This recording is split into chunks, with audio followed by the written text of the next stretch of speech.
शिवाष्टकम् अद्य मे सफलं जन्मः चाद्य मे सफलं तपः अद्य मे सफलं ज्ञानम् शम्भो त्वत्पाददर्शनात् शम्भो त्वत्पाददर्शनात्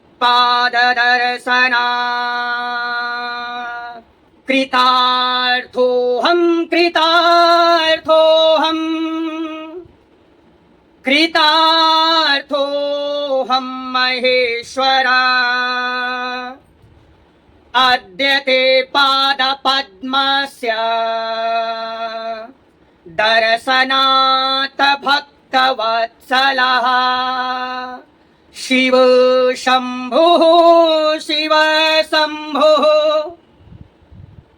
शिव शम्भुः शिवः शिवः इति व्याहरतो नित्यम् दिनान्यायान्तु यान्तु मे शिवे भक्ति शिवे भक्ति शिवे भक्तिर्भवे भवे सदा भूयात् सदा भूयात् सदा भूयात् सुनिश्चला आजन्म मरणं यस्य महादेवान् दैवतम् मा जनिष्यत मदवंशे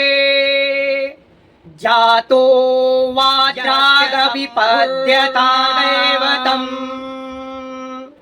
यस्य शम्भुर्न दैवतम् वयं धन्या वयं धन्या वयं धन्या जगत्त्रये आदिदेवो महादेवो यदास्मत्कुलदैवतम् यदास्मत्कुलदैवतम् हर शम्भो महादेवा विश्वेशामरवल्लभा शिव शङ्कर सर्व आत्मन् नीलकण्ठः नमोऽस्तु ते नीलकण्ठः नमोऽस्तु ते अगस्त्या अष्टकमेतत्तु यः पठेत् शिवसन्निधौ शिवलोकमवाप्नोति शिवेन सह मोदते।